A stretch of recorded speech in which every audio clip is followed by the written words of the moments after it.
What's going on? Welcome to another exciting episode of the Extraordinary Man podcast coming to you guys live in effect as always. And you guys know what's going on. Today we're about to have a conversation about a very, very simple topic about are you being taken serious?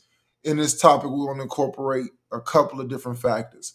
Number one, about work ethic. Number two, about mentorship. And number three, about learning how to work together, how to build as a community, and how to be able to put some of those things to the side that you don't know that's hindering you.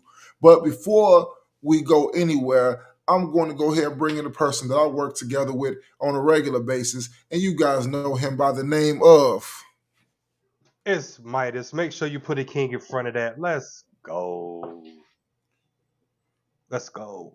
All right, so with that much being said, hold on a second.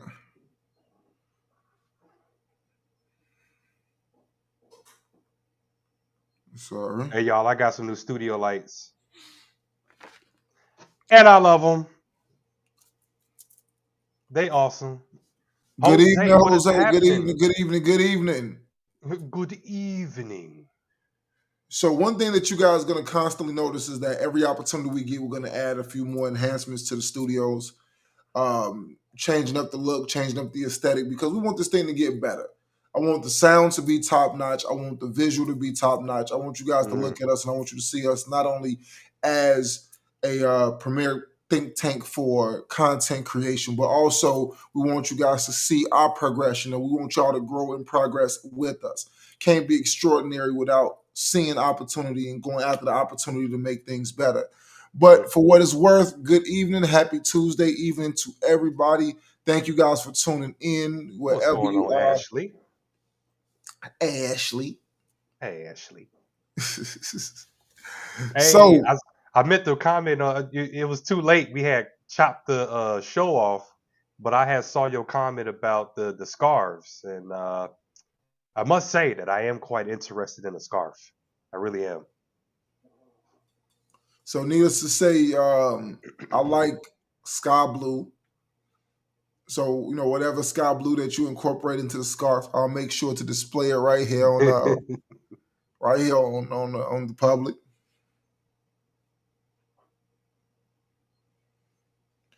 So with that much being said, Mhm. let's get right into this. Today, we're gonna have a conversation.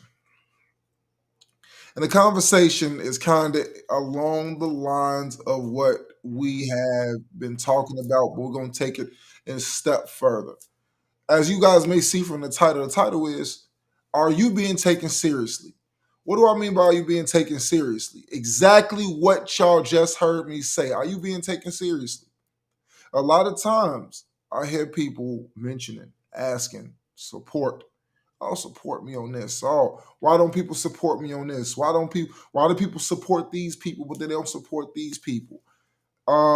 There's a whole myriad of reasons. We're gonna touch on a couple of those things today. But most importantly, what I definitely want to emphasize in this conversation is the fact that there are some very serious things that I think that people need to understand that as you are ascending through the ranks of whatever it is that you're doing, generally you're going to cross paths with somebody in that realm who has done it before you or who has done it longer than you or who did it better than you, and you're going to cross paths with that person. And how you receive that person and the feedback that you get from that person will generally dictate whether or not you'll be opened up to the next level or you'll be welcomed into the next level or whether you're going to be cast down to the bottom. I think a lot of times we don't understand when opportunities are coming our way because we have a vision of what those opportunities are supposed to look like and we don't appreciate them for what they actually are. Mhm. And I want you to let's start off with this one. Mentors. What can you tell us about mentorship, sir? Mentors are an absolute need. They're a must-have, especially if you're trying to propel yourself down the path that you're trying to go. I mean, to your point, they've already been down this path. They're in this line of business or work, They've either know more than you, done more than you, are better than you, have better processes in place. I mean, you name it, they probably already have, especially if you come across somebody and you know for a fact that their business is booming. So they definitely know something that you don't, and they're definitely doing something that you're not.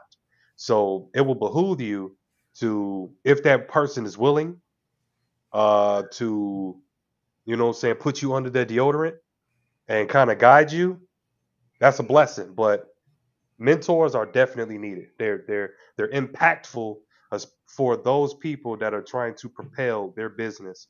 And a mentor doesn't always have to be business oriented. It could be just life goals. You know what I'm saying? You want to purchase a house, so you have somebody that has purchased multiple houses or has purchased a house before and can give you guidance and tips and tricks or whatever on how to work your credit and how to do this and how to do that to put yourself in the best position to get the best APR possible.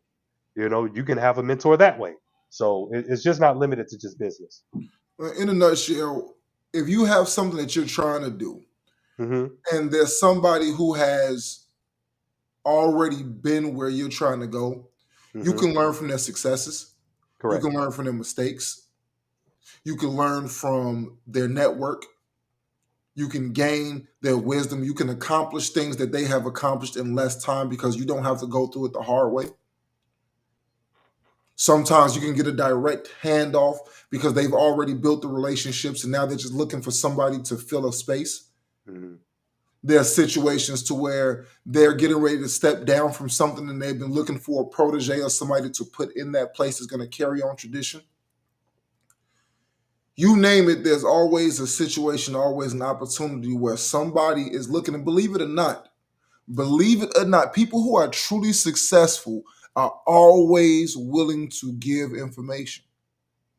And when we talk about truly successful, I'm not talking about people who, again, bunch of money, people who got a whatever the circle, like people who are truly fulfilled. They are often very, very, very, very happy to pass off information to somebody who truly wants it. The one thing that most people who are mentors or who are willing to assume the role of a mentor, they don't want their time wasted. Like, for instance, I'm in management at my job. If somebody came to me and said, hey, I want to get into management, well, the very first question to be asked is, what's your attendance like? Because you have poor attendance, I'm not going to put my cosign on you.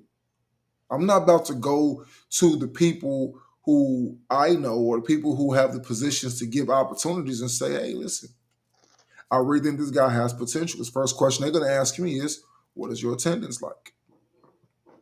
Because if you can't show up to work on time or on a regular basis, how you going to hold somebody accountable for not showing up to work on their own time? Right. Right. And the reason I bring that up is because if you study business in any kind, you will know that a great deal of expenses, one of the biggest expenses outside of Medicare that businesses have to deal with is absenteeism. So the expenses incurred from elders who are riding out sick leave or from the employees who, non FMLA related situations, just not like poor employee retention actually eats up the greater majority of a company's budget.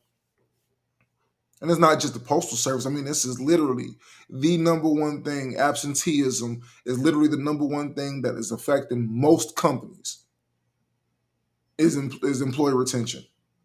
Mm-hmm. Like most companies.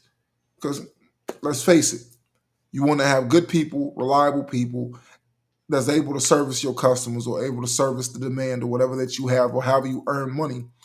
And where there's nobody there, then what good does it do?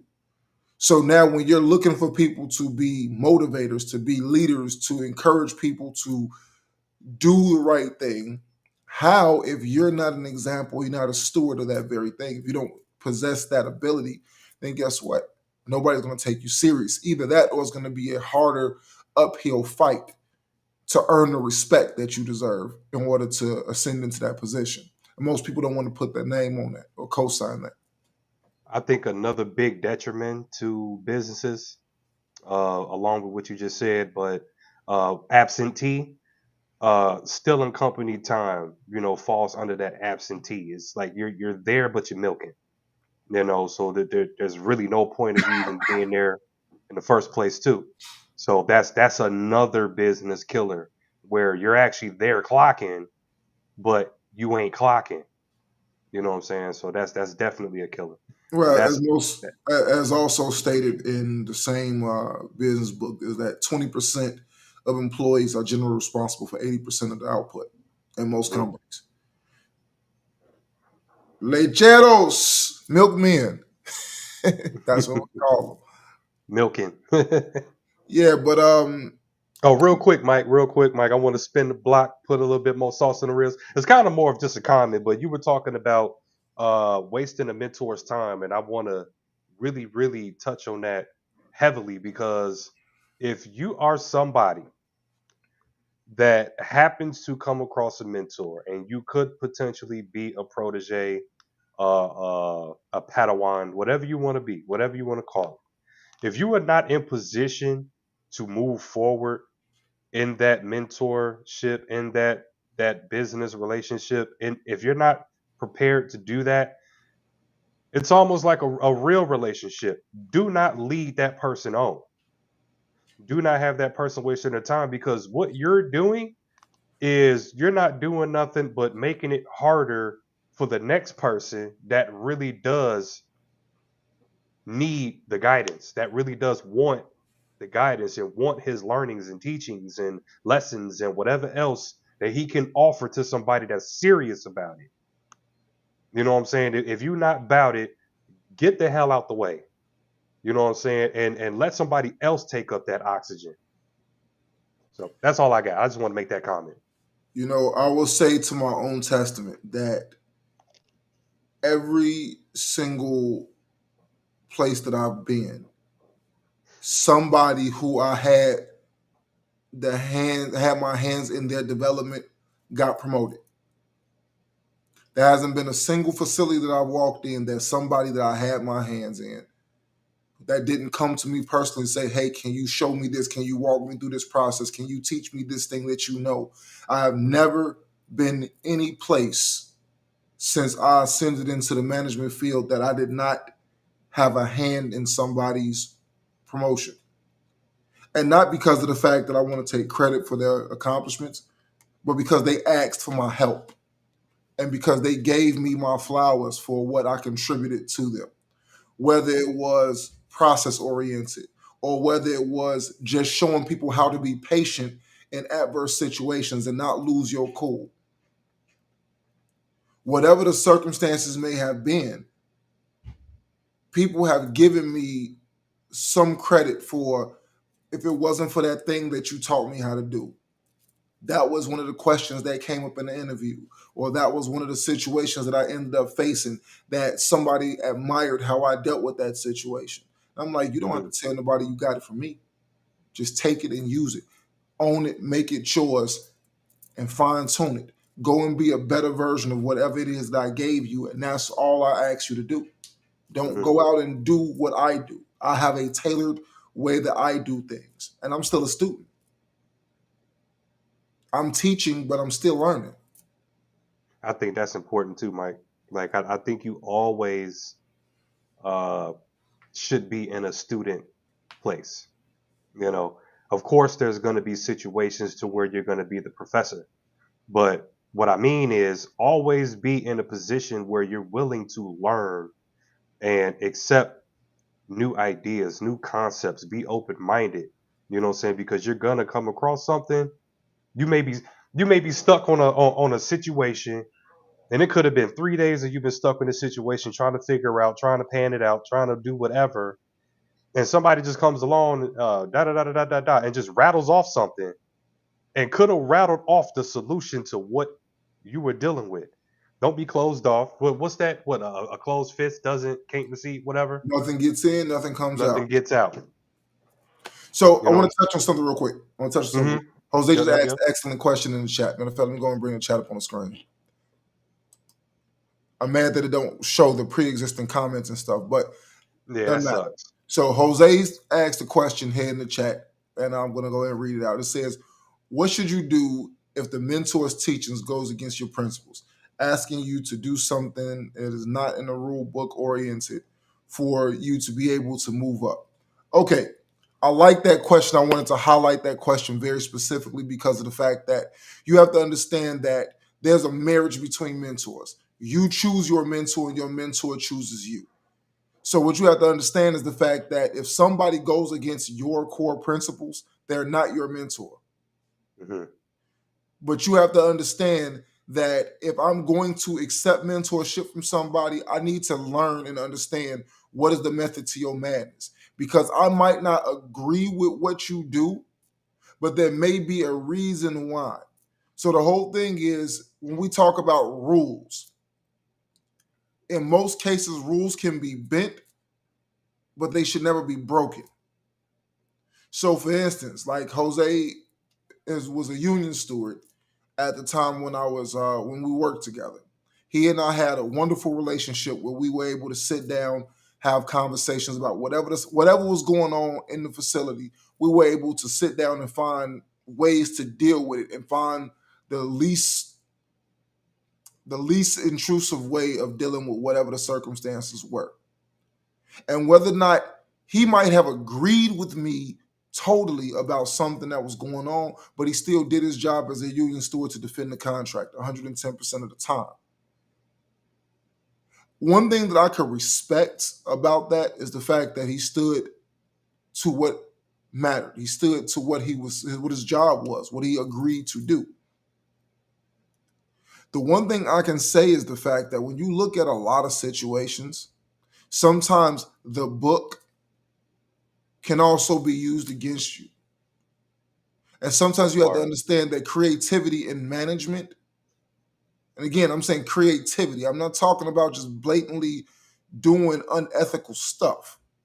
What I'm saying is that you have to understand the letter of the law so much to know what parameters you can operate in. So if somebody is teaching you skills on how to operate within those parameters, then you take advantage of those very that different train of thought.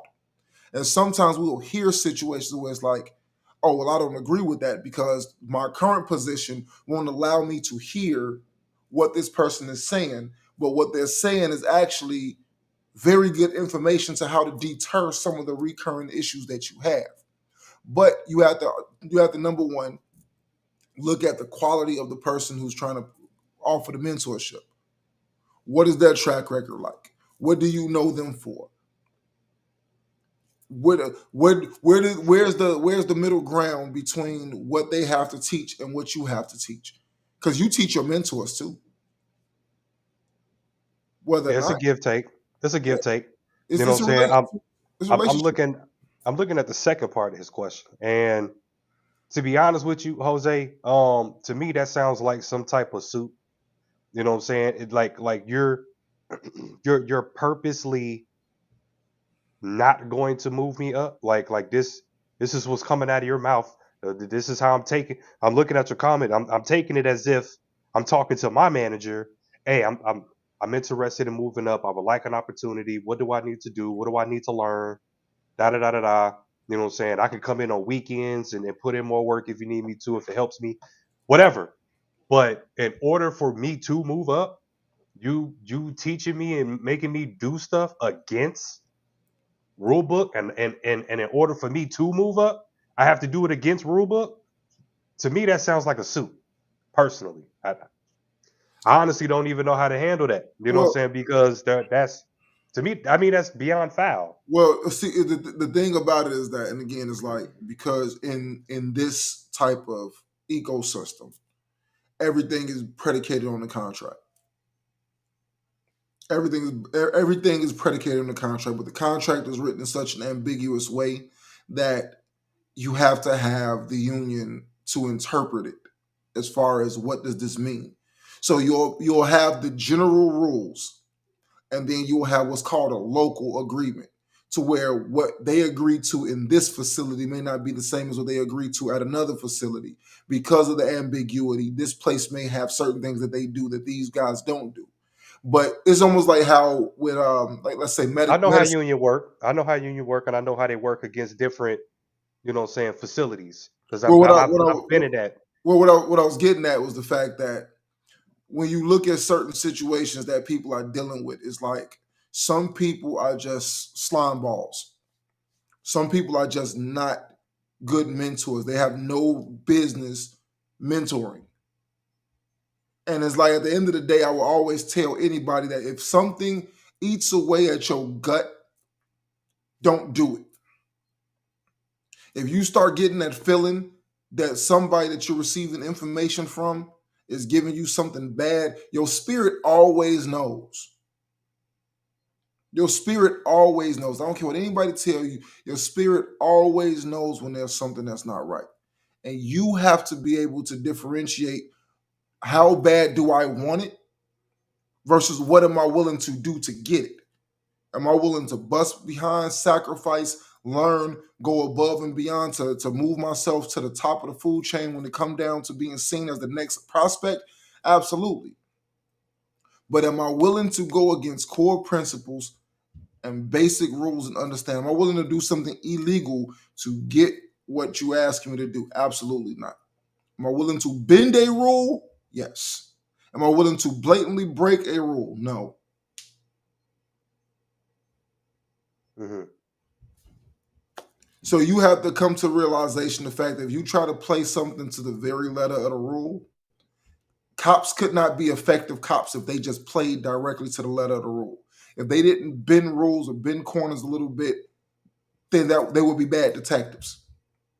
Because in order for new rules to be made, or in order for amendments to rules need to be made, sometimes you have to play in that gray area. And you have to be willing to play in that gray area. And you have to be willing to make a mistake, not willing to blatantly break the rules. Hmm. So if I know I got to have a warrant to go into this house, then no, I don't just walk inside of that house and just go in and do what I want to do anyway, because that's going to render whatever evidence I find inadmissible. However, Yeah. if I come to the door and I knock on your door and say, hey, listen, if you ain't got nothing to hide, then just let me search the house. And I convince you to let me in without having the warrant, but I convince you to do it, I played and I won. Hmm. Because I got you to let me in. I got you to voluntarily let me in the door without the warrant. So I can get you to volunteer to do it, and it's on the Hmm. record. I won. I won a game. So I bent the rules, but I didn't break them. Add a little bit more salt. So playing in that gray area, I want to make sure that Jose is clear on that gray area. Uh, Always pick a fight that you know that you can win. You know what I'm saying? Always make a bet that you know that it's a guaranteed bet that you're gonna win. What I mean is, don't play in that gray area. If you don't play in that gray area, it's gonna cost you something. If the outcome of being in that gray area don't turn out to what it need to be, you know, you may be one of those detectives that constantly do play in that gray area, and you constantly getting on your chief's nerves for because of that. And it's just gonna take that one time that you in that gray area and it don't pan out the way it's supposed to, and your shield get taken from you. You got Yeah, to turn your badge and your gun in. So you pick your fights. You know what I'm saying? I just want to add that. yeah, like, and I want to make sure that I'm saying this correctly and that it's being received correctly. That I'm not going to ever encourage you to break rules. I'm Correct. going to always encourage people to understand the fact that the rules came from somewhere. Weingarten rights came from someplace. The need for a union came from someplace. Contracts get renegotiated every couple of years for a reason. Mm-hmm. So we have to understand that when you are playing by the rules and you realize that something isn't working, then you have to be able to renegotiate that. And anybody who is a solid mentor knows how to do what they need to do within the parameters. They can teach you skills on how to utilize those parameters to work for the goal. They're not going to teach you to steal time, but they may teach you how to apply pressure to get people back on time. So here's the parameters. I'm not going to threaten you. I'm not going to do something unethical, but I may impress upon you the importance of making sure that we get this situation together. I may have to come see you on the street. I may have to come. There may have to be certain things that I can do to encourage you to move at the pace that I need you to move, but I'm not going to bully you to do it. But I'm also not going to leave it up to chance. So you got to know. Another way to be taken seriously. Yeah, so you have to understand that, and again, as I want to close this out so we can keep going with the show. But all I'm saying is that if you look at things along the lines of your mentor and the information that the mentor is giving you, anything that somebody tells you that is to be deemed as a solid mentor, they should be able to back it up. They should be able to explain to you why they would encourage that decision or why they would encourage that behavior. And advising the mentor could be the same thing. You have to understand, it's all the same type of situation. The thing is that anybody who has taken time out of their day to instill something personal into you, to have a personal relationship with you, to help you get from where you're trying to be, a counselor can be a mentor in a way. Because a lot of counselors have been where you are, and that's why they're so effective. To make it less confusing for you, Jose, advisor, mentor, counselor, I give you one word: consultant. So all of that wrapped up, consultant. Because they're not actually doing the work; they're just giving you pieces to apply to your situation to make you stronger in that area. So if you came to me, you said, "Hey, I'm having this situation with." Like you don't go to the guy that's been married 3 times to ask him, like, "Hey, man, how do you keep your marriage together?" How the hell would he know? But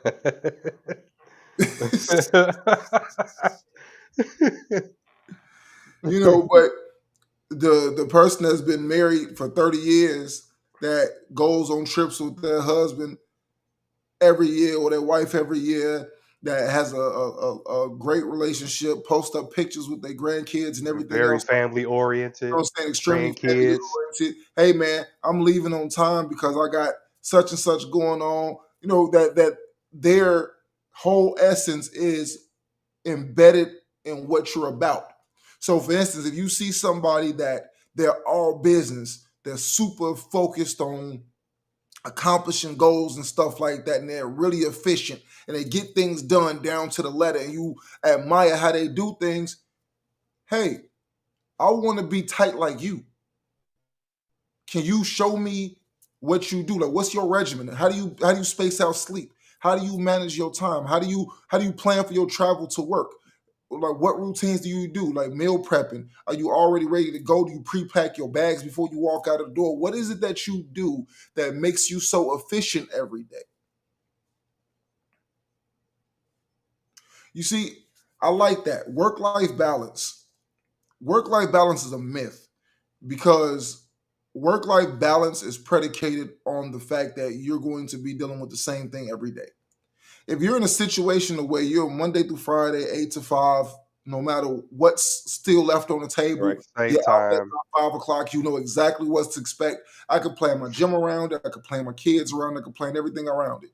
When you have a job to where your day is over when the work is done, that ain't how it works. So you have to understand that your work-life balance in those environments is predicated off of this up here. Bro, I cannot live like that, dog. Well, look at it from this point of view. That is such a mindless drone. Like every day, 9 to 5, 8 to 4, go home. Like, the thing about it is that some people that is crazy to me. Some people are highly routine oriented. And with that, for instance, like some people, like for instance, you have a personal trainer session at 7 o'clock. You're off work by 5. You get home, turn the keys, feed the dogs, whatever it is that you do. Leave out, shower, leave out, head to the gym, bust it out at the gym, do your hour there, come back. Already prepped out your meals for the week. So you already just Mhm, go in, grab whatever you eating for dinner, a light snack or something because you don't eat heavy late at night. Boom, go mhm, ahead and do my thing. I'm in bed no later than 10 o'clock. Probably give me a little Netflix time in, get up, 5, 6 o'clock in the morning, make my coffee, do this, that, and the third. I know I got to be at work at 8, so I give myself ample travel time so I can beat traffic. So I might show up to work half an hour early, and at half an hour early, I might write in my journal, I might write down in my planner what I need to do, what I need to get from the grocery store. So work-life balance is here. It's here. You have to create it in order to mhm. really implement it. So Right, if I because it has to know fit you. Yeah, and that's the thing is that Yeah. your balance is created. Like that's why it's your balance. So it says, but when it's unpredictable or you take work Yeah, I home, was about to answer that. things. Okay, go ahead. You got it. The only thing that I was gonna say about that is, if you're hourly, you don't take work home. If you're salary, you take work home. If you're salary, you are always at work, whether you like it or not. You are always on call. Period. It could be 3 o'clock in the morning. You're salary. You're working. That's what that means. You take work home. Uh, my line of work, my mentor was told by higher management to not to do it because it's more effective for management that I didn't learn the rules. So I'm gonna say this. Hmm. I know what he's saying. Okay. Um,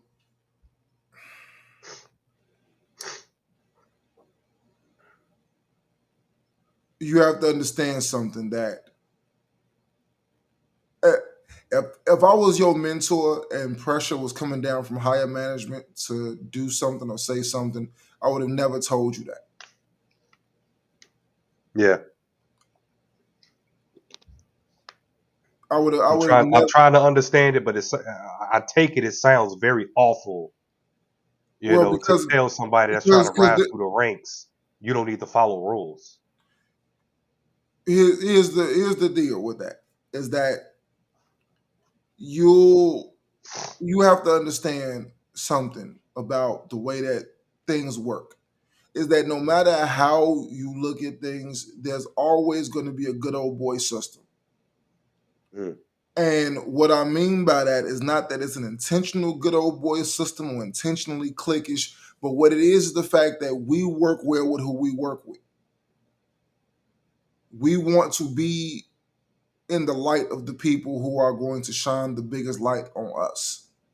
And in exchange, we want to shine a big light on them as well. What happens is that there are situations to where people sabotage. There are situations to where people believe that they're being sabotaged when really it's just you're being boxed out. It's not necessarily a sabotage. A lot of times, what it boils down to is the fact that, again, the mentor is not your mentor. The mentor sounds like he's still in class. He's not qualified. He or she is not qualified yet to be a mentor. They haven't learned enough or done enough to be able to operate on their own. So I would say that choosing mentors should be like buying a car, renting an apartment. You got to shop around for the right mentor.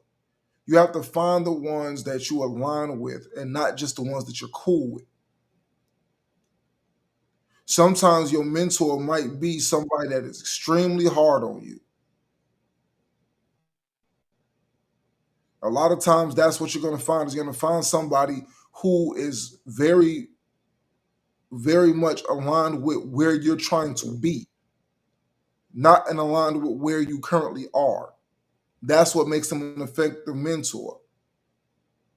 The best mentor that I've ever had in my lifetime was somebody that did not take my crap, somebody who did not accept my excuses, somebody who every time that I had a reason why I couldn't, they immediately countered with, well, guess what? What about this? What about this? Well, between the hours of this, and this, you had all this free time. Well, what happened with that? Why didn't you utilize that space and time in order to get things done? Oh, well, okay, cool. So now we just found a gray area for the reason why you weren't able to get that done. So now what are we going to do next time? Sometimes we want to align ourselves with who makes us feel comfortable. A good mentor don't make you feel comfortable. A good mentor puts a fire under your ass and makes you perform. Mm-hmm. And they drop you if you're incapable because they don't want to have their name associated with somebody who cannot perform. And they'll drop you fast too. So we're gonna name this podcast to Finding the Right Mentor. Yeah. What's We'll up? name it to that. Wait, Because I mean, we already 40 minutes in. We might as well carry it all the way out. All right, so part two coming to y'all very soon, live in effect. We're gonna get into the next part of it. But no, I mean, as far as concerned, it's like sometimes the one thing I've learned more so than anything is the fact that some of the people that I have looked at as mentors, I didn't see them as mentors until after the fact. I resented them at a point in time, and then once I matured in the game a little bit, I came back to them and I was like, you know what? I understand why you was the way that you were. Hey, could you show me something? Sometimes a good mentor is just sitting back waiting on you to get it. Come on home. Yep. I knew it was going to be only a matter of time. If you ever decide that you was going to take this thing serious, it was only a matter of time before you came on home. I knew you was going to get it. Now, you don't understand that they may be hard on you, but they're really protecting you. They're teaching you life skills, not just work skills. I'll walk around with one of these,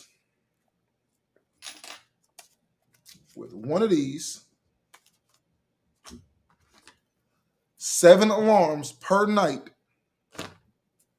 do a lot of walking, so one of these,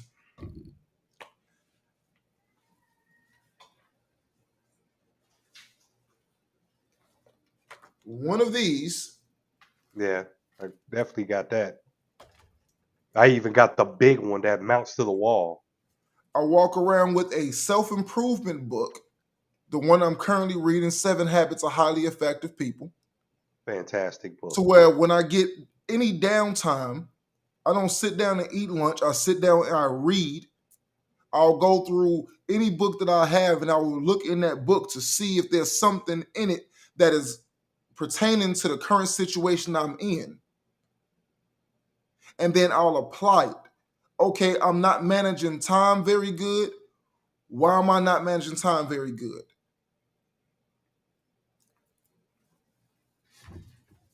What does that say? It is a good read. It is a good read, and Jose is right. For people to take you serious, they have to see you taking your goal serious. They have to see you being serious about it. And that I'll go ahead and say it. me and my brother Mike here, we had a lot of conversations about this podcast. And the reason that we rocking and rolling is because these conversations was, hey man, you know what I'm saying? You want me involved, you know, you want me dedicated, I need to see it. You want my time, I need to see it. You want this, that, I need to see it. The next thing you know, we doing podcasts 3-4 days a week. It's all about your continued consistency in order to get other people around you to take you serious and see it seriously. Yes, that is a fact. And Marvin, you could chime in on this specifically. You know what I'm saying? Everybody welcome Marvin into the podcast. What's going on, bro? not much. Had some parenting things had to get in order. But yeah, I popped in right with the mentors, and y'all are definitely right. And if you ain't serious, no one else is gonna take you serious. It's real life. Just like if you don't stand for yourself, I know you ain't gonna stand for nobody else. Right. How it goes. No one's gonna put energy into something you won't put energy in yourself. It don't make sense. Correct. And the part that I wanted you to chime in on is this part specifically. When you come to somebody and you tell them that you want to be mentored by them or you want to get something from them, they usually are going to sit back and do one of these and wait to see you going hard for it. And then they're going to correct you along the way.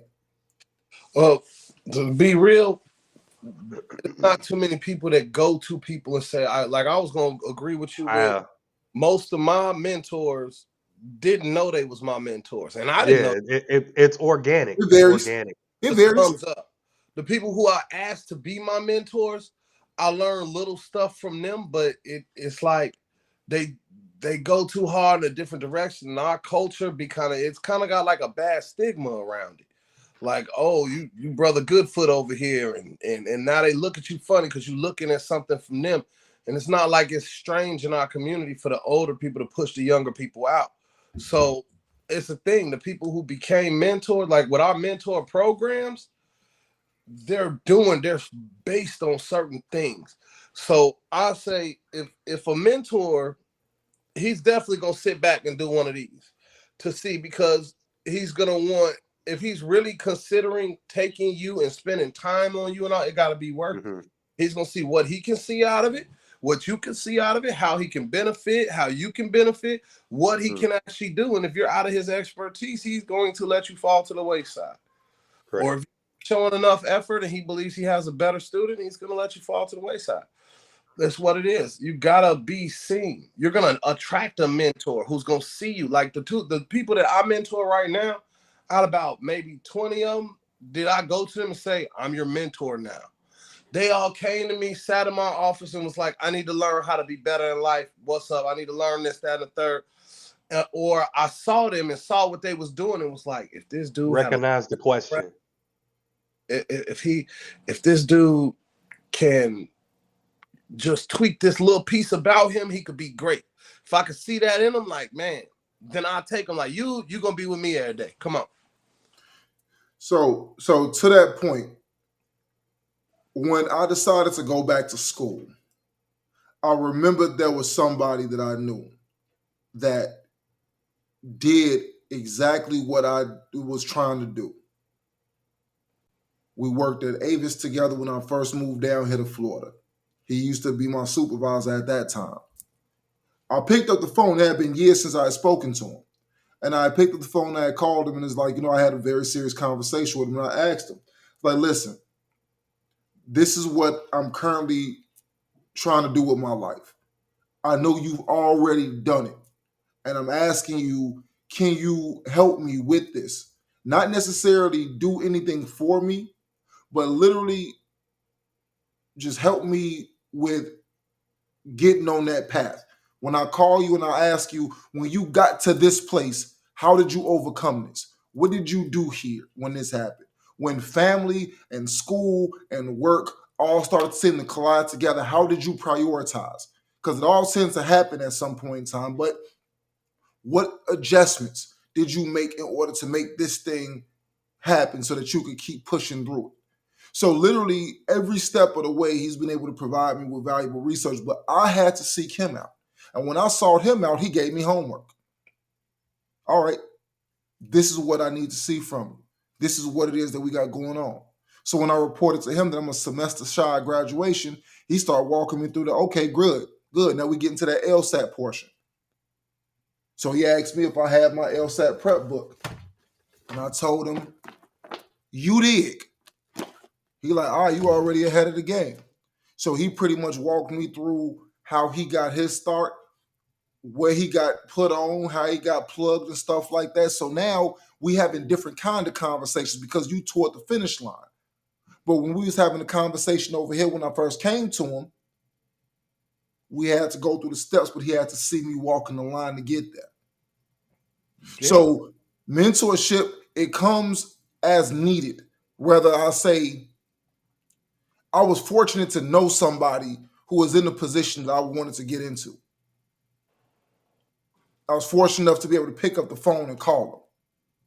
See, and a lot of people don't have that. Of course. And the thing is, with a mentor, you're really taking a chance because you can see, like, I know somebody who saw somebody faking their money and just knew that he was it. Oh, this dude is it, blah, blah, blah, blah, blah. And dude faking it till he make it. So he went to him to find out how to be a mentor, and he found out basically dude didn't know what he was talking about. He was sending them off the whole way because he was trying to learn too. And that set them both back. Then you got people who, depending on what you're doing, like politics and shit like that, is a different game. Ask a politician to show you what he do, depending on, or a big time executive at some company that you're in, how to get in his spot. If they see a threat, they'll make you neutralize yourself, and you'll think they're giving you ideas. So it's like it's a sticky game. That's why the best mentorship comes organically. That's why you see a lot of mentors be coaches and stuff like that. People who actually cared about these kids, cared about you. You know what I'm saying? Someone who you had a connection with, and it just kind of went that way. And then you was comfortable enough to say, hey, look, I'm about to do this. And because of y'all relationship, they would never screw you. See what I'm saying? Those are like the best mentorships to me that are built like that. Like the ones that, like my kids now that I have under my mentorship programs, they came into CAPS to find a job. They came in to get some type of trade, some type of skill. We expanded their mind by during their job readiness courses and their etiquette classes.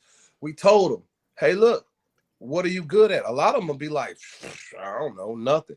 Can you play spades? Yeah, okay, so you can organize your hand? Yeah, so you got organization skills. We do all of these different identifying your skills thing. Then we attach careers to these skills. Like, you can do this, well, you could do that. You know, if you don't mind, you like building a house, you like working outside, you could take our construction class. You said you're not really good with school, you don't want to do that, but you like computers. All right, let's get you a Microsoft certified professional. Even without nothing, if you got that, you're starting at $70K. $70K. Then, you know, we take them out to teach them how to get apartments, how to get cars, because school teach you math and, you know, things of that nature. Don't teach you how to fill out a mortgage application. They don't teach you about application fees and credit checks and all of this. So we put them through that whole course, and then they come out and be like, yo, I've decided that I would rather wear a suit and tie than to wear this hat and these jeans and Jordans. And then I sit down with them, and when I do my interview with them, if they strike me as somebody I need to pull, I'll pull them. And if they strike me as somebody who's really in here because they mama made them come, they really ain't trying, they late every day, they not trying to really do nothing, then they go with our regular mentorship. And that builds them up. And then when they ready to see me, they come see me on their own. And it's like, it has to be sought. You have to want it. You don't just walk into a mentor and he's your mentor out of nowhere because you didn't want to do nothing and you just ask somebody, why don't you mentor him? You had to notice how you said you had a plan. And this dude knew how to do it already, and you got close with him, and he could tell you how to get over these barriers. If you never had a plan in the beginning, you wouldn't have known what to ask him. That's true. That's very true. So the problem starts with people not knowing what they're capable of, to not even know that they have these skills. My man, a social media fucking genius, dog, but he swears he has no skills on earth. My man could make you a TikTok go viral, but he swears he don't have no skills. He has no idea what to do. My man could sell fucking sand to a beach, but he swears to God he don't know what he could do. It takes somebody look like him to sit down and go, hey, look, if you could sell sand to a beach, then I know you could sell shade to it. It's actually needed. See what I'm saying? If you sell water to a well, I know you can sell them fish. That's what they eat for real. They don't need water. They need that. You see what I'm saying? And when you put a whole lot of stuff in them to understand it, you don't have to do the shit that you've been told you can. They sought you out to be their mentor to learn a different way. But it has to be sought. You have to go find it. You have to, once you dive into your industry, you're going to see the people that's successful in that industry. You're going to find the cool ones. You're going to find the ones who's going to blackball you. You're going to find everybody. You just got to pick and choose who you're going to rock with. Listen to everything and everybody. Be the smartest man in the room. Listen to everything everybody say. Then you know everything everybody else know, and they don't know what you know. Figure out who you think is probably it, and then you go see. And they'll expose themselves. Either they're gonna be that mentor you thought they was, or they're gonna show you that you should have picked somebody else. And to go find somebody else ain't hard either. It's a thing, man. I want to tap back in real quick, Marvin, and put some more sauce in them ribs for these comments. So let's start with Ashley. So what about the choice to not voice your goals until you achieve them? You put that work in and then you say, this is what I've done, versus announcing I'm doing this and then not being held accountable. So I don't know, because I'm totally different. I'm pretty sure Jones and Marv got a different outcome, but I'm all for announcing what I got going on.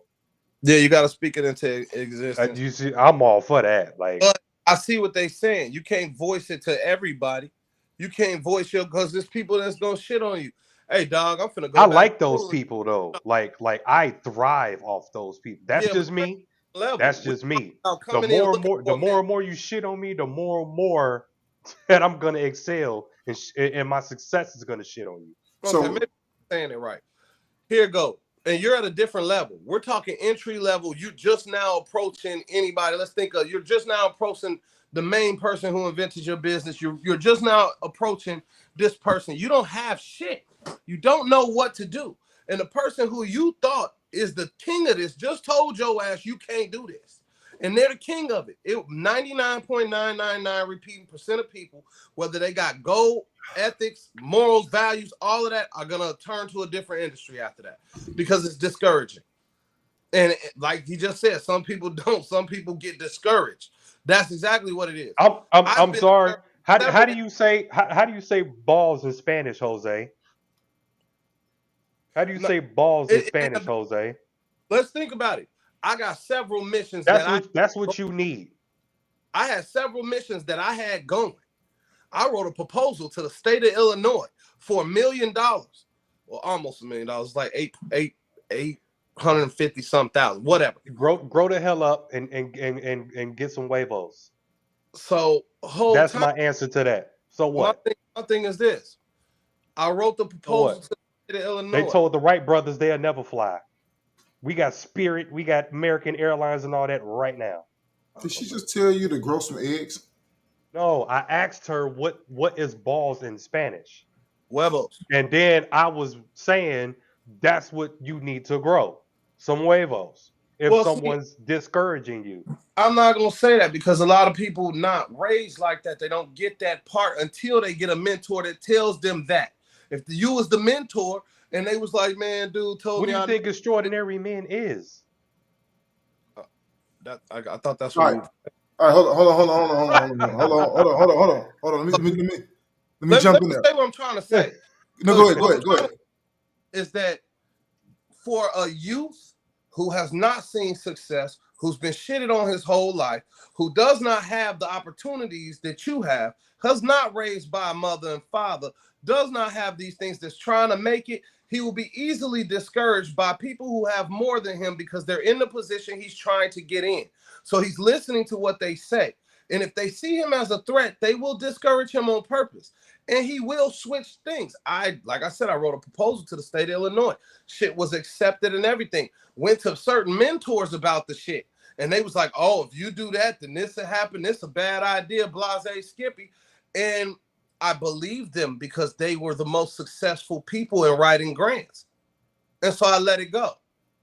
I ended up getting another door open because I let it go. But if I wouldn't have let it go, I would not just be working at CAPS. We would already have a whole nother wing and system going. So it's easy to be discouraged and put in a different way if you put your trust in somebody. You're not talking about a random nigga telling you can't do something. You're talking about it's randoms and internal. I'm talking like your mother, your father, the people you believe in. I just said randoms and internal. Right. So if they have somebody like extraordinary men that get in their ear and say, hey, look, don't listen to them bums. They on bullshit. Do what you're supposed to do. because you on the right path. They just like this. Then yeah, they'll grab their balls and stand up. But a lot of people don't have that. All right, so let me jump in. All right, so here's my analysis. At 54 minutes in, here's my analysis. What it appears like is that we went through a series of different ways to look at the concept of mentorship, which I like it. I like it a lot. I believe that you have to find your style of being mentored, no different than you have to find somebody's style of mentorship to fall under. And I do believe I like what you said about how the CAPS program works, as far as like you have a pool of people to see who's gravitating, who's catching on quicker, and who's only there because they were mandated to, and you're able to pull the best fruit out of the group. I like that. I actually do like that. One thing that I do say, it's not the best fruit. It's at whoever comes along as they grow, because they all gonna make it there. It's just gonna take longer than others. We don't let nobody go, just for the record. Okay. They all will make it one day.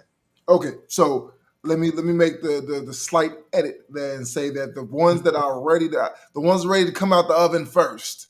There we go. You put them where they need to be.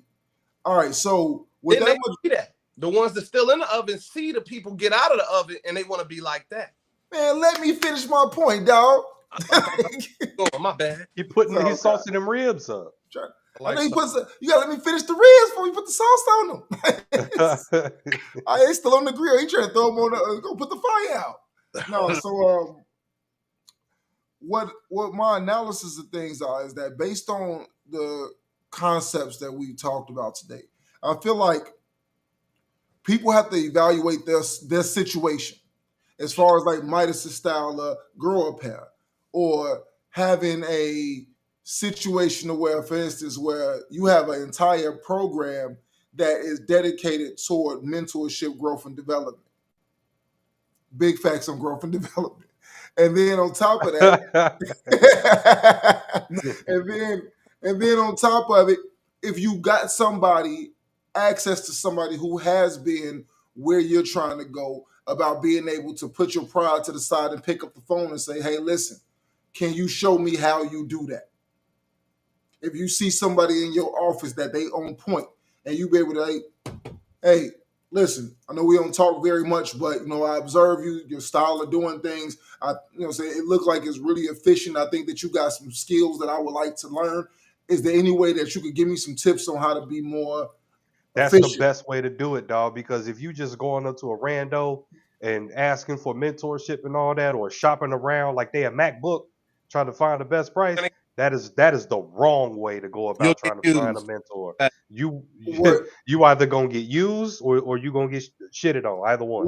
You got to do it right. What I would say when it comes down to the concept of shopping around for a mentor, it means expose yourself to different styles of doing things and find out who you mesh with in that area, where you trying to get to, and who is willing to teach. You don't just go and take anything, because some people, like for instance, right? If you go into let's use the politics thing, like Marvin was talking about. Okay, I might not get very far going to my alderman to go have a conversation with them. I might be opening myself up to be a career-long flunky.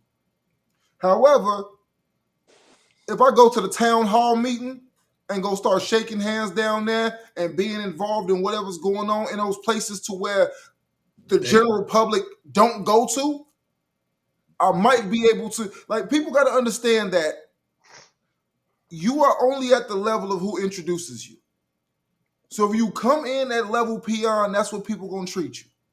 If you walk into certain arenas and certain rooms and certain situations, you'll be regarded differently, because first and foremost, how did you even know this was going on? Are you doing your research to find out who's doing what, where they doing it at, how do I get in, what are the barriers of entry, and how am I exposing myself to it? How should I be dressed? How should I present myself? What things are important? What is being met on over here? Do I have anything of value to offer? Sometimes you got to check yourself to really look and say, before I even go on this journey to go trying to find this thing that I'm looking for, let me look at me and figure out. It's almost like the concept of dating. Do you know what your mentor is looking to mentee? Do you know what they're looking for? Do you have an idea or an archetype in your head as far as I'm trying to get to this place and I see XYZ success stories who have done what I'm trying to do? What are my barriers of access to these people or to these situations? Sometimes you got to do the legwork and figure it out. That's how you get noticed. I mean, that's how you get noticed. You have to put the work in. Yeah. Consistency. And I'm gonna keep going with To be taken serious. With your example, if you was to go to an alderman's office and be like, yeah, I want to get into politics. I want to learn how you do it. They're gonna look at you like, okay, he's a tool. We'll have him work the polls. Right. Okay. And then if you work them polls, that is a way you work them polls. Then you say how you gonna stay on the team and you start doing that. That's the long, excruciating way. If you go to these town hall meetings and you're at those places, they're all public access. You know where they are and all of that. You're at these places, they're gonna see you. And then when you show up at their office, they want to know who you are, because why are you at all of these places? Then they don't know what kind of influence you have. Now you're somewhat valuable because you did the shit they did to get where they're going. Mm-hmm. So they're like, all right, you're already on the right path. If I get him on my team, then he'll be more beneficial. Like Ashley said, product has to be mutually beneficial. Mm-hmm. They'll be beneficial here, and then I can put them in play. And when I do, they'll get where they're trying to go, and they'll still be on my team so we can vote together and make change. See, but you just spoke about reaching a certain plateau, a certain height, a certain whatever. You know what I'm saying? And I think that, you know, to Mike's point or what you said, I'm at a different level. So I see what you're saying. Yeah, I mean, we basically saying the same thing. He's just enhancing it because that's his area of expertise. Yeah, it's the same thing. It's real. If I'm working, my job is to get people jobs right now. Somebody came in my office and was like, yo, I just started a company and I'm trying to get it off the ground and trying to get this. They've already started a company. They've been doing leg work, and now they're scouring the community to find people that live in the community to work here. I'm going to listen to them. I'm going to talk to them. Now somebody, okay, all right, Junior. Now somebody comes. Real life. This is real life. We are dads. This is real life. All right. They don't want to see you, man. They want to see me today. I don't think so. They probably want to see you. The future is bright, literally. But like really though. But like, if somebody came in my office and was like, yo, I'm trying to start a business so I can get CAPS workers, I would be like, yo, all right, well, I'll tell you what, you might want to start with an LLC or something like that, but go ahead down the hall to my business services rep and they'll tell you about the steps. I'm not going to waste my time with it. You haven't even started your business yet. You haven't started any of that. I'm not going to listen to it. You didn't do any legwork. I have no purpose in mentoring. And I think that's where I'm at with it. That's where I'm at. I have no purpose. That's where I'm at. Yeah. Because if you were serious about this, you would have brought an LLC in and been like, look, I got an LLC going. This is what we're doing. I got my EIN number. I got my business bank account. I got my business established. I'm right across the street. I need workers. Then you're going to also come with, I'm new to this business thing to see, because that's going to bait me to say, well, have you looked into business credit? Look, these are the things you can do. Now I'm a mentor. Now you've given me reason to be. And it's like, I was like that to Ken. You know what I'm saying? I was like that to Ken at a point. You know what I'm saying? I'm like, man, did you think about getting the Amex Gold card, the business card? You think about that? Oh, did you go talk to this such and such company? Man, you don't need no assets, no nothing. They'll give you a loan. They'll give you a business loan. You go holler, you know what I'm saying? Like I was hooking them up. You know what I'm saying? Yeah. But let's get back in these comments. So Ashley says sometimes you need a crash course. You know what, Ashley? Sometimes you just need to crash in order for you to learn. And then when you crash, that right there is going to let you know if you even built for it. Ain't nobody on this podcast that ain't hit the ground. What? Nobody here that ain't. When you hit the ground, that's when men put big boy draws on and stand up. Huevos. Last, That's la- when it happens. When you decide, I'll Somebody never said- be here again. That's when you're gonna start making sacrifices you wouldn't normally make to make stuff That happen. part. What? The somebody said, sacrifices you are real. remember on one of the previous episodes, I sat back and I went through my revelation period. When I started talking about what happened at 34, when I started talking about how I was working 2 jobs and I couldn't afford to pay my rent, when I was sitting there having the conversation, talking about when I finally hit what they call my rock bottom, having that uncomfortable conversation with the boss about how bills wasn't finna get paid this month. I don't know what I'm gonna do to solve Man, the I'm telling problem. you, it's a bad feeling. It's a bad You know what I'm feeling. saying? So it's like he's absolutely right that sometimes you got to hit it the hard way. And for a lot of us as men, particularly, there's nobody to soften our blow. And the weaker of our group have mom, they have somebody, some girlfriend, they have somebody who won't let them smack the ground. And the thing about it is, like, I'm gonna go back to that thing that I heard a pastor say before, and I'm gonna repeat that again here on this episode here. He said while I was sitting in his service, he said, "You think that it's the good Christian thing for you to do to always try to make it easier for people. So you see somebody falling, they get ready to smack the ground, but you lay a blanket or something down for them to try to soften the blow. But what happens is the fact that every time that you do that, they never learn the lesson. So what they do is they get back up and they keep doing everything that they normally do. It's no different than you going outside feeding the squirrel. They say don't feed the animals for a reason because they become dependent on somebody to solve the problem for them when they naturally have the ability to do it for themselves. Correct. But you taking You enable them. You're stripping them of what nature created.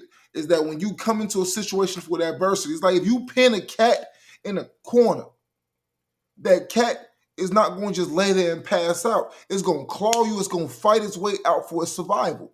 We are that way. When a man is pent up in the corner, he have no other options. Like, I cannot fathom what's going on inside of a man's mind for him to stand outside with a sign and beg for food. I cannot see it. I have lived in a homeless shelter in 2 different states. I could not fathom what goes on inside of somebody's mind to ask somebody for a handout. I honestly just don't understand what that situation is like.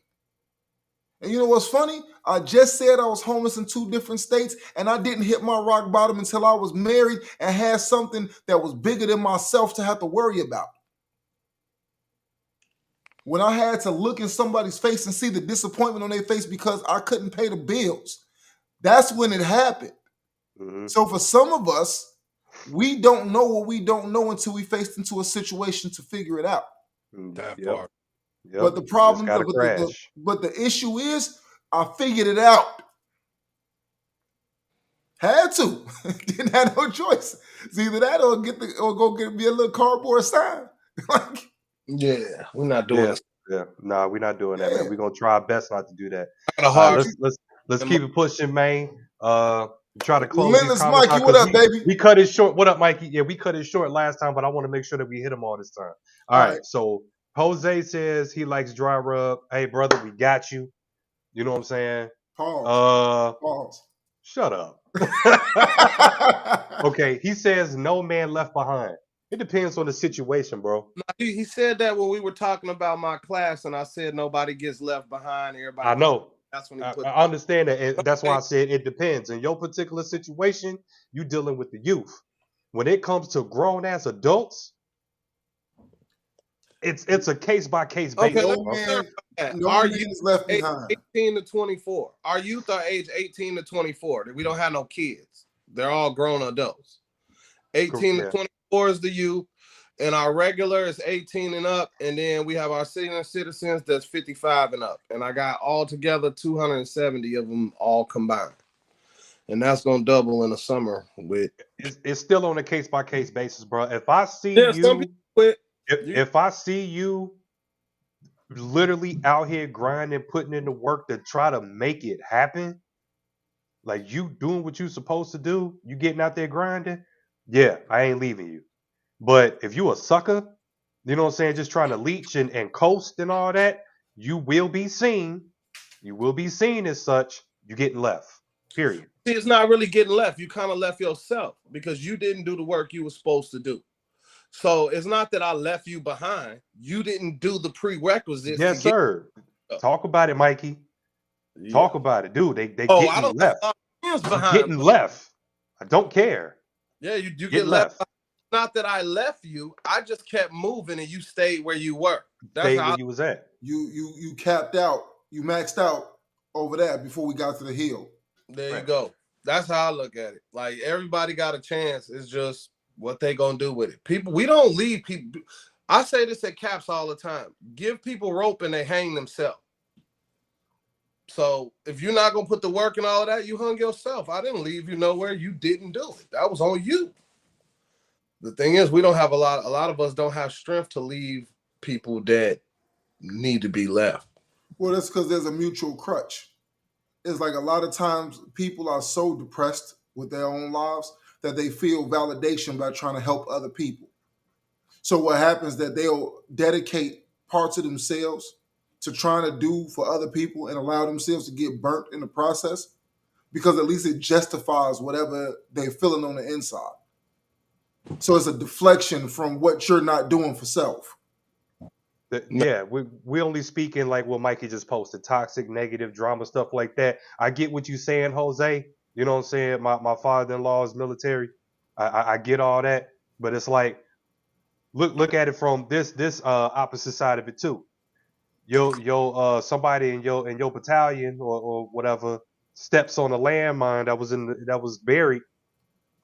What you as soon as he move his foot is over with. It's not like you could run over to him and Erlacher him and try to knock him off of it. Everything in that area is getting blown. What you gonna do, bro?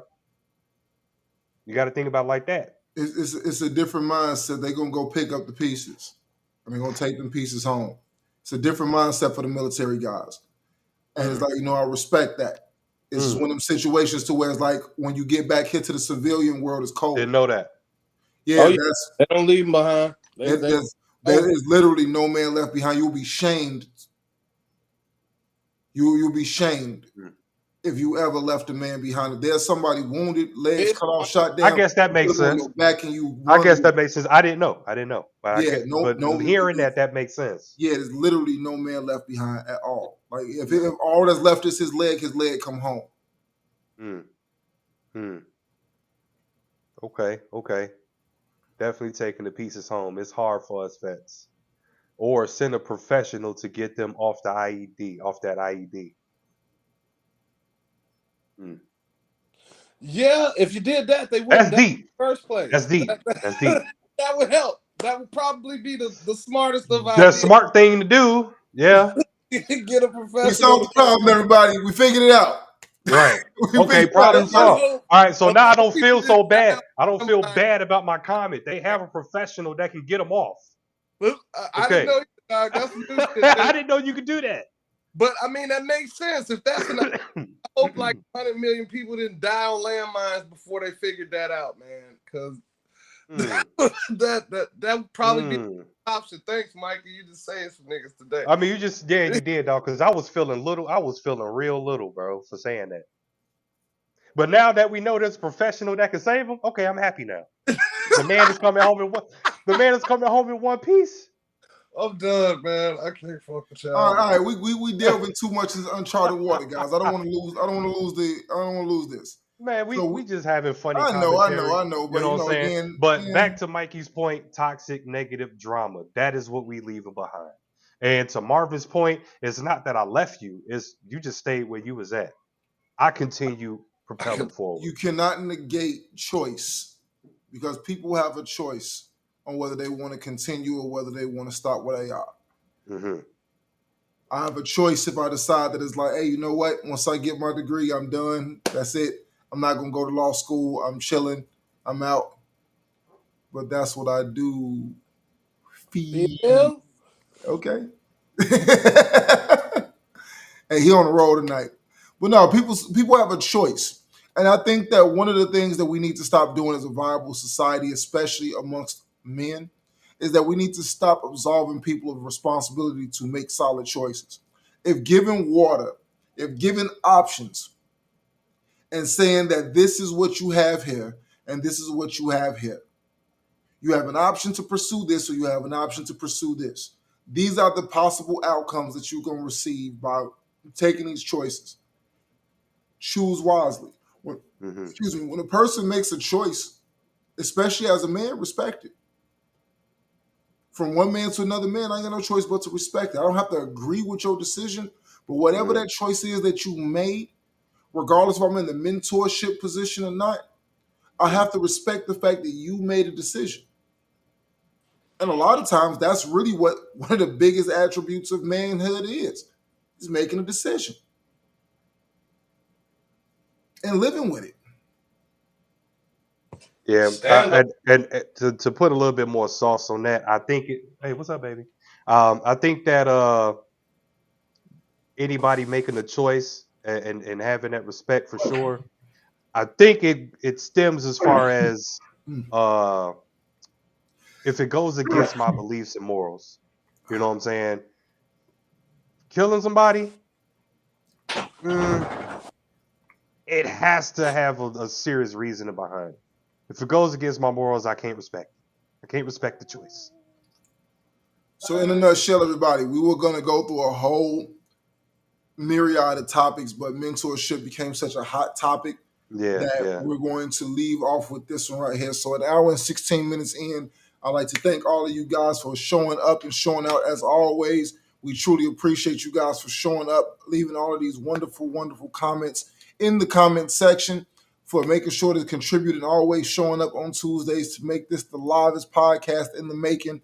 Much gratitude to you all. And if you have not subscribed to the Extraordinary Man Podcast, there is the link right there that you can hold your phone up to it, go straight to, or you can go right there in the chat spot and you can click it and take you to the YouTube. This is not a shameless plug. This is a business in the making that we take very serious. So thank you guys for your patronage.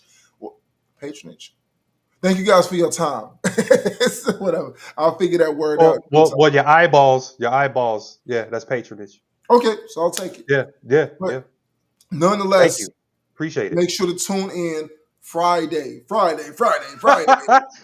you talking about, Mikey? What do you say? Life isn't a garden. Stop being a hoe.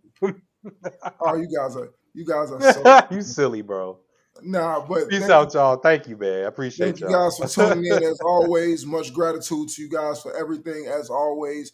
Please make sure to tune in Friday. We're going to go ahead and pick up on a part 2 of this on Are You Being Taken Serious? We're going to delve into another sector of things that you need to do to be taken seriously in society and amongst other men and for womankind.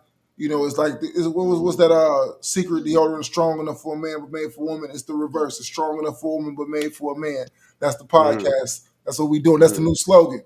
That's the slogan. Extraordinary man. Strong enough for a woman but made for a man. Boom. Marketing 101, baby. Put my degree to work. All right, you guys. Thank you for everything. Peace. All right, peace.